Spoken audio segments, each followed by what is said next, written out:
Natacha ne manquerait pour rien au monde son déjeuner dans le jardin. Sous un ciel bleu azur et un soleil de plomb, c'est un rituel. Avec Maggie, une amie, et leur fille, elles ont décidé de profiter du soleil en se mettant à l'ombre. Donc là, on va ouvrir le parasol. Son parasol dernier cri est l'un des modèles les plus demandés. Un parasol en aluminium avec un pied déporté. L'absence du mât au centre permet de dégager un maximum d'espace sous la toile, près de 12 mètres carrés, l'équivalent d'une chambre. En plus, pour Natacha, pas besoin d'être musclé pour l'ouvrir. Il est très simple à manipuler. Donc moi qui suis quand même souvent seule, en fait, le midi du moins, donc au moment où le soleil est quand même au zénith, là c'est vrai que c'est quand même relativement simple et je peux même l'incliner en fonction du soleil, de la position du soleil. Donc voilà. Comme 3 Français sur 4, Natacha considère son jardin comme la nouvelle pièce à vivre. On entend les oiseaux. Je trouve qu'il est impressionnant. Il est, voilà, quand on l'ouvre, c'est une magie quelque part en fait. Voilà, je trouvais que, vis-à-vis du jardin, c'était vraiment approprié au jardin. Des parasols censés mieux résister au temps et être plus efficaces contre les rayons du soleil, ça fait des envieux. Et Maggie est déjà séduite par ce nouvel accessoire de jardin. Pas besoin de muscles. C'est impeccable. C'est ce qui vous plaît, vous? Ah oui, oui. Pas besoin de forcer, la bonne dimension, non, impeccable. Chine. Santé les filles. Santé ma chérie. Ingrid. Bah oui, santé ma biche. Le produit star l'été sur les plages, c'est le parasol qu'on plante dans le sable. Mais si au bord de l'eau, il reste souvent basique, en revanche, pour celui qu'on garde chez soi dans son jardin, c'est l'explosion des nouveautés. Car désormais, plus question de se contenter d'un mât et d'une toile. Les parasols doivent être chics et tendance. Fini l'ambiance camping. Place au look terrasse de grands restaurants chez soi.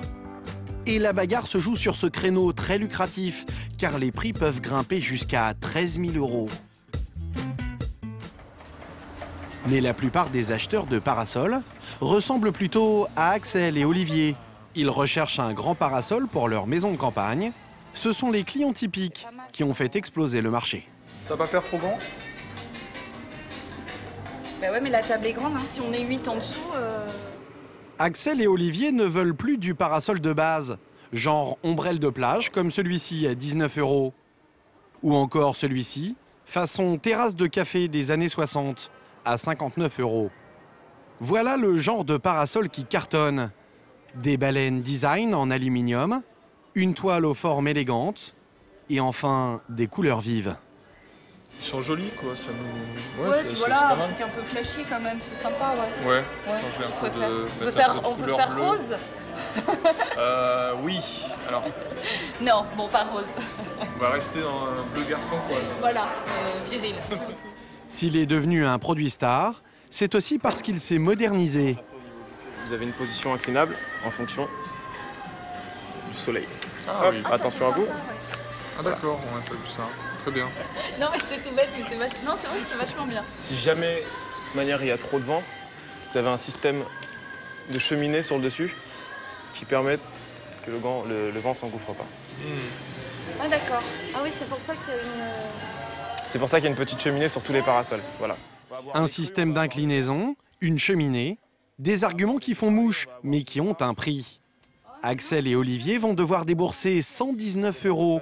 C'est 3 fois plus qu'il y a 10 ans. Des couleurs qui sont assez sympas en plus. C'est le tour de force du parasol. Malgré des prix qui se sont envolés, il s'en vend chaque année 15% de plus. Vérani, il existe aussi en Mais forêt. comment fabriquer des parasols pas trop chers et plus sophistiqués? Au niveau de la fabrication, Pour ça, une solution. comme beaucoup, ça vient, je pense, beaucoup d'Asie. Hop, alors voilà le parasol. C'est une bonne fin de journée. Au revoir, monsieur. 90% des parasols vendus en France sont produits par un seul pays, la Chine.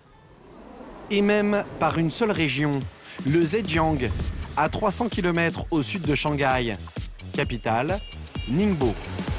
Vous ne connaissez pas son nom, et pourtant elle compte plus de 5 millions d'habitants, 2 fois plus que Paris intramuros. C'est une des villes champignons qui a explosé ces 10 dernières années.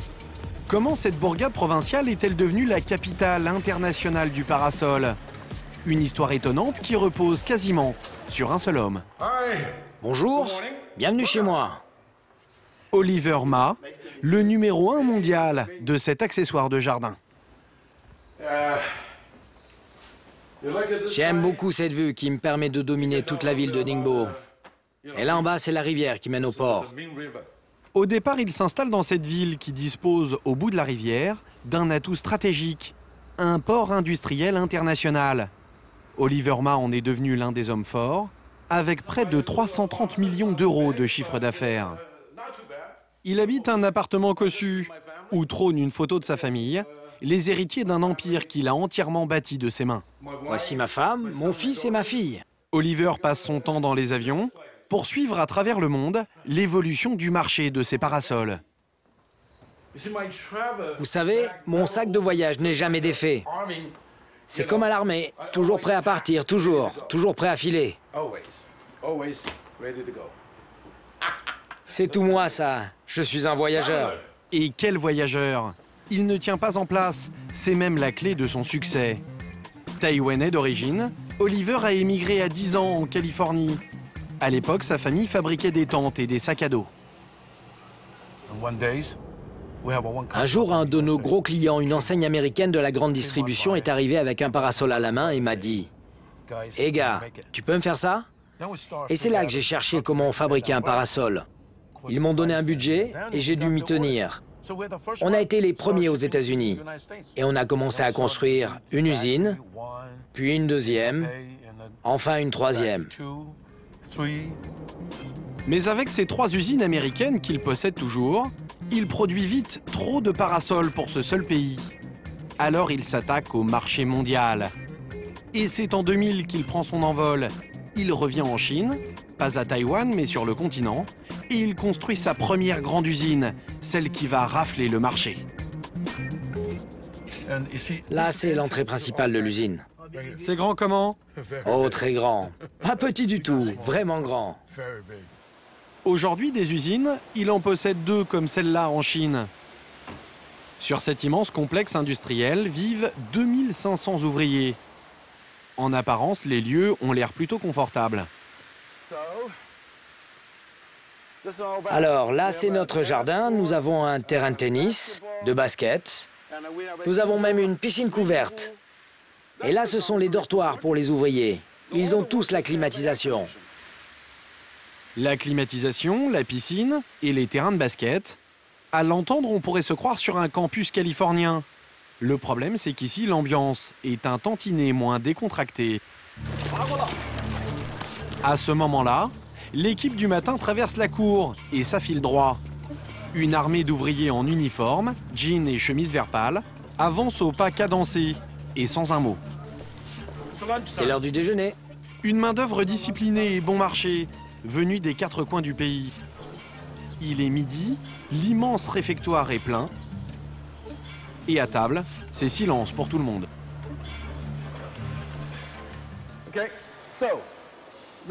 Là, ce sont les plats. On leur sert à manger tous les jours. Ce n'est pas juste parce que vous êtes là. Je sais que je ne pourrais pas faire ça aux États-Unis. Mais ici, c'est la Chine. Effectivement, il n'y a qu'en Chine qu'Oliver a pu mettre en place une organisation quasi militaire dans ses usines de parasols. Et voilà comment il a lancé son offensive contre l'Europe. La première bataille, il l'a gagnée classiquement, avec beaucoup de main-d'œuvre, pas chère, qui travaille sur de vieilles machines-outils. Moi, je perce entre 300 et 400 pièces par jour. Des ouvriers qui ne lui reviennent qu'à 1,30 € de l'heure, 10 fois moins qu'en Europe. Il a fait chuter tous ses coûts de production. Ces parasols ont commencé à inonder le monde. C'est l'entrepôt des matières premières. On y stocke l'aluminium. Mais il a lancé sa seconde offensive. Automatiser la production des parasols classiques, ceux qui se vendent le plus. Ça fabrique des sortes de spaghettis et ça ressort par là. D'immenses machines découpent des kilomètres de barres d'aluminium pour fabriquer les baleines. Oliver est prévoyant. Il a vite compris que les salaires très bas en Chine allaient augmenter. Dans sa propre usine, ils ont pratiquement doublé en 3 ans. Alors il a investi 70 millions d'euros pour automatiser une partie de sa production. Je ne connais personne d'aussi fou que moi pour investir autant d'argent. Combien fabriquez-vous de parasols par heure ou par jour? Je ne connais pas vraiment le nombre par jour, mais c'est énorme. Chaque année, on fabrique 2,5 millions à 3 millions de parasols. Pour parler de son usine, Oliver est intarissable. Mais il y a certains détails qu'il préfère esquiver. Là-bas, ce sont les petits parasols. Comme les petits parasols, ces produits bas de gamme. Ils sont là-bas tout au bout de l'usine, mais Oliver ne veut pas qu'on les voie de trop près. Ce sont les moins solides de sa production. Ce qu'il préfère nous montrer, ce sont ces nouveaux modèles, ceux qui se vendent le mieux en France et que l'on trouve en grande distribution. Ça, c'est pour les Français. On le vend à Leroy Merlin. Chez Leroy Merlin? Oui, je suis pas sûr de bien le prononcer. Combien ces parasols coûtent-ils à fabriquer? Tout à coup, Oliver n'est plus du tout bavard. Je peux pas vous répondre, j'en sais rien. Combien vous les vendez? J'en sais vraiment rien. Des coûts de revient qui restent un mystère, mais qui sont sans doute très bas. Voilà ce qui a permis à Oliver de rafler tout le marché. Tout? Peut-être pas. Car en France, certains ont trouvé le moyen de résister aux rouleaux compresseurs chinois. Nous sommes en Bourgogne. C'est depuis ce petit magasin coloré que Richard aux lunettes rouges et David, son frère, ont lancé la contre-offensive. Bonjour monsieur. Bonjour madame. Ils ont décidé de ne pas attaquer Oliver Ma frontalement, mais de développer un marché très lucratif que les Chinois ne veulent pas investir. Le parasol haut de gamme. Les clients traditionnels en ont plein les yeux. Le parasol s'ouvre et se ferme avec une manivelle, comme ceci. Une manivelle pour ne plus se pincer les doigts. Une surface de toile impressionnante, et ça n'est pas tout. Vous avez une possibilité soit de l'orienter du côté gauche ou soit du côté droit, avec différents types de degrés d'inclinaison. Ils ont décliné le produit dans toutes les tailles. Toujours la manivelle, des baleines en aluminium brossé, et bien sûr, cerise sur le gâteau, le mécanisme ingénieux pour orienter le parasol dans toutes les positions. Et ils ne sont pas à court d'idées, comme par exemple cet éclairage intégré. On peut mettre des accessoires. Voilà. Voilà. Seulement voilà, il y a un petit hic, les tarifs.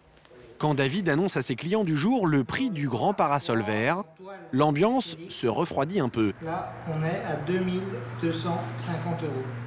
Je vous donne ça la semaine prochaine. Les prix ne s'expriment plus en centaines, mais bien en milliers d'euros, ce qui fait fuir les clients traditionnels. Mais David et Richard ne se sont pas avoués vaincus. Si les clients fuient la boutique, alors ce sont eux qui vont les chercher. Ils ont embauché Fanny, l'une des 5 VRP de la société. Elle rend visite aux clients qui ont demandé des devis et leur propose les parasols sophistiqués de la boutique, mais adaptés à leur terrasse. Vous allez bien? Bon. Le parasol sur mesure, un marché trop petit pour que les Chinois s'y intéressent. Elle est relativement grande et elle est relativement large, ouais. Cette cliente vient de se faire construire une nouvelle maison et à midi, la terrasse est en plein soleil. Là, vu l'exposition, par exemple, si on veut manger ici ce midi, c'est pas possible. Donc en fait, il faut impérativement qu'on arrive à avoir de l'ombre pour pouvoir profiter de la terrasse. La terrasse est devenue une pièce à part entière. Et Céline prend des mesures, comme les cuisinistes, pour installer leurs meubles. Ça couvre en fait 6 par 5. 6 par 5, d'accord. Donc en fait, la totalité de la terrasse. La totalité de votre terrasse. Alors, je vais vous montrer un petit peu de quoi il s'agit. Un marché intéressant. La boutique prend plus de marge sur les grands parasols sur mesure que sur les standards que l'on trouve en grande distribution. Qui est un grand parasol. Donc là, il est en forme ronde, mais on peut l'adapter donc à vos dimensions. Donc forme carrée, par exemple. Carré ou rectangulaire, hein, 6 par 5. Fanny s'adapte à toutes les demandes de Céline, mais l'addition va s'en ressentir. On serait de l'ordre, je dirais, hors taxe de 6 500 €. 6 500 €, d'accord. Pour ce type de parasol. 6 500 € hors taxe. Oui, mais... TTC, on va être de l'ordre de 7 000 €, 7 774 €. Voilà. Plus proche des 8 000 € que des 7 000. Le prix d'une petite voiture. établi. D'accord. Pourquoi ne pas aller chercher finalement le parasol dans une grande surface à 100 €, 150 €? Alors déjà, en fait, en grande surface, on ne trouve pas une dimension aussi importante pour couvrir entièrement la terrasse. Et par rapport à la qualité du parasol, je ne pense pas que je peux retrouver la qualité qu'on peut me proposer dans leur établissement. Du sur-mesure, des visites à domicile et des parasols ingénieux. Voilà comment David et Richard se sont imposés comme les numéros 1 du haut de gamme en France. Et pour éviter une éventuelle contre-attaque chinoise sur ce petit filon, ils ont bétonné leur position en développant une image de marque bien de chez nous, à l'instar des paysages bourguignons. En 1990, ils ont eu l'idée d'appuyer leur publicité sur des personnalités qui portent haut les couleurs de la France, comme Paul Bocuse, un des plus anciens chefs étoilés, symbole de la gastronomie tricolore à Lyon. Seulement voilà, nos deux fabricants débutaient et ils n'avaient pas un sou vaillant pour s'offrir cette star. Alors ils y sont allés au culot. Je suis allé voir Paul Bocuse. Je lui ai dit, Monsieur Bocuse, voilà, on est en Bourgogne. Est-ce que vous souhaiteriez qu'on puisse communiquer avec votre image? En contrepartie, je vous ferai vos stores gracieusement à l'abbaye de Collonges-Modore. De la publicité payée en store puis en parasol, Paul Bocuse va accepter le deal et voilà le résultat côté terrasse. En échange, en 2007, voici le petit coup de pouce publicitaire diffusé sur le net. Bon, ça n'est qu'un début. Ah, la belle ombre de la maison du parasol. Mais un début qui leur ouvre d'autres portes. Ils appliquent la même stratégie avec Pierre Cardin, le célèbre couturier, propriétaire des restaurants Maxim's. Je ne m'attendais pas à ce qu'il me fasse travailler dans cette proportion-là. Il m'a refait faire ses restaurants à Genève, à Bruxelles. Et surtout, grâce à lui, ils mettent un pied chez les people. Et ils décrochent la star des stars pour leur publicité, Gérard Depardieu, ici en compagnie de Pierre Mondy. Oh mon Pierrot, regarde-moi plutôt ces baleines, cette ligne, ces couleurs et cette toile. Elles s'inclinent, mais jamais ne s'envolent. La belle ombre. Gérard Depardieu, restaurateur à ses heures perdues, est installé dans le centre de Paris. Et lui aussi s'est fait payer en parasol. Une bonne affaire pour nos revendeurs. L'acteur a déjà exigé jusqu'à 1 million d'euros pour une campagne publicitaire. Pour Gérard, ça ne m'a coûté rien du tout. Pour Pierre Mondy, rien du tout. On a eu beaucoup de chance parce que ce sont des belles rencontres et j'aurais jamais eu les moyens financiers de pouvoir me payer des personnes comme ça. Des stars bien de chez nous, comme Michel Galabru, convaincu par son complice Depardieu, et qui lui aussi vante un savoir-faire tricolore. Où je veux, comme je veux, ombre qui m'obéit. Pourtant, vous allez découvrir que tout vient de l'étranger, à commencer par les innovations technologiques qui agrémentent les parasols haut de gamme de Richard et David. Nous sommes en Suisse. L'homme fort du secteur en Europe s'appelle Markus Glatz, héritier d'une famille qui vend des parasols depuis 1895. Voici l'ombrelle avec laquelle sa société a débuté. L'ivoire, hein? C'était vos premières fabrications, ça? Ouais. De l'ivoire, de la soie pour la toile, et pour les baleines, le matériau est encore plus étonnant. Les baleines, c'était pas encore de l'acier, c'était les os d'une baleine, ouais. Ils sont très flexibles. Ça, hein? Ils cassent pas. Ils cassent pas et... Des os de baleine à l'aluminium sophistiqué, la famille Glatz a fait fortune avec ses inventions. Gustave, 80 ans, le père de Marcus, pourrait profiter d'une retraite dorée, mais pas du tout. Et puis, il a les... Ça, c'est un brevet, oui. Ce géotrouve-tout du parasol est à l'origine de plusieurs brevets qui ont relancé le produit. Il a par exemple inventé le pied excentré, qui remplace le mât central peu commode. Ou encore le système qui permet d'incliner la toile, une invention très lucrative. Ça a pris combien de temps d'imaginer ce système?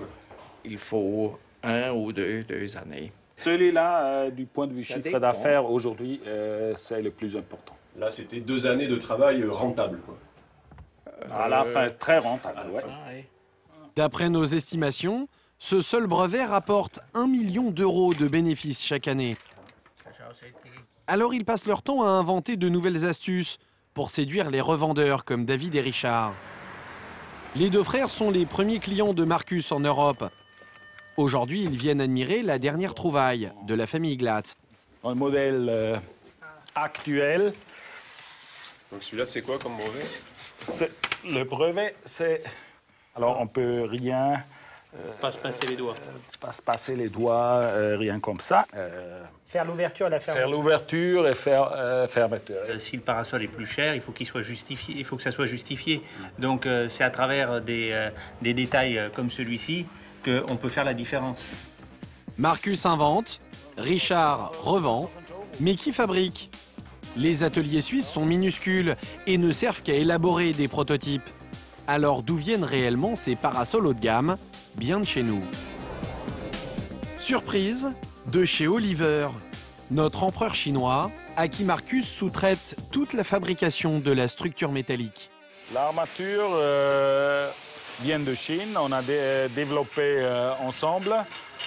C'est notre design, ce sont nos brevets, ce sont nos moules et c'est produit sous notre contrôle. Pas moyen de faire autrement pour produire pas cher, même dans le haut de gamme. Mais Marcus a une astuce pour avoir le droit d'afficher sur ses parasols, fabriqués en Suisse. L'armature est faite en Chine, mais la toile est faite ici. Si la couverture est faite ici, il est made in Swiss. Le made in Suisse reste plus vendeur que le made in China. Voilà pourquoi sur les parasols haut de gamme, il dispose ici d'un autre atelier qui confectionne et assemble les toiles. Et il met en avant un autre argument. Un bureau d'expertise garantit une vraie protection anti-UV, comme une crème solaire. Mais est-ce que ces toiles font vraiment la différence? Un expert va nous révéler une dernière zone d'ombre. On va tester l'efficacité relative des parasols et différents modèles. Pierre Cesarini travaille pour l'Organisation mondiale de la santé. C'est un scientifique spécialiste des nuisances solaires. Pour cette expérience, il dispose au sol des petits morceaux d'un papier chimique. Ils sont blancs, mais ils deviennent bleus lorsqu'ils reçoivent les rayons ultraviolets. Ces rayons qui provoquent les coups de soleil. Donc j'en place un ici, bien au milieu de mon ombre. J'en place un autre tout de suite à l'ombre de l'autre. Et puis le dernier, je le place en plein soleil. Et on va voir, au bout de quelques minutes, si on a des différences visibles entre nos différents échantillons. Quelques minutes suffisent pour établir la différence de protection entre ce parasol à 19 € et celui de Marcus et David, doté de son étiquette anti-UV, très rassurante. On va ramasser nos petits échantillons de papier schtroumpf. Les enfants en maternelle l'appellent du papier schtroumpf. La peau, c'est une peau de schtroumpf. Les schtroumpfs bronze bleu, c'est bien connu. Alors voilà, ici le modèle qui était resté en plein soleil. Et ici, celui sous le grand parasol à 150 € et quelques, dit anti-UV, et celui sous le parasol à 15 €. Alors, premièrement, on voit, c'est très clair, qu'au soleil, j'ai reçu beaucoup plus d'UV qu'à l'ombre. Ensuite, ce qu'on peut conclure de cette expérience, c'est que dans le cas de mon parasol à 19 € et mon parasol à 150, on a une protection tout à fait comparable. Donc, autrement dit, ici, le textile anti-UV dont est équipé ce parasol est plutôt inutile. Pas la peine de casser sa bourse pour s'équiper d'un parasol avec une toile anti-UV. Une étiquette marketing qui permet à Richard et Marcus de justifier des prix un peu plus élevés que leurs concurrents, alors que la plupart des fabricants sont alignés sur le même niveau de protection. En fait, pour Pierre Cesarini, le plus important, c'est la taille de la toile et la façon d'installer son parasol. Ce qui va compter avant tout, c'est la façon dont on va utiliser le parasol. Sa surface de couverture, la façon dont on va le planter, est-ce qu'on le plante bas et est-ce que là, du coup, on améliore significativement la protection ou est-ce qu'on le laisse planter très haut? La filtration de la toile ne joue pas beaucoup. En réalité, les rayons passent aussi par les côtés. En clair, que vous dépensiez 19 € ou plus de 2000 € pour un parasol, il ne vous garantira jamais une protection totale contre les coups de soleil cet été.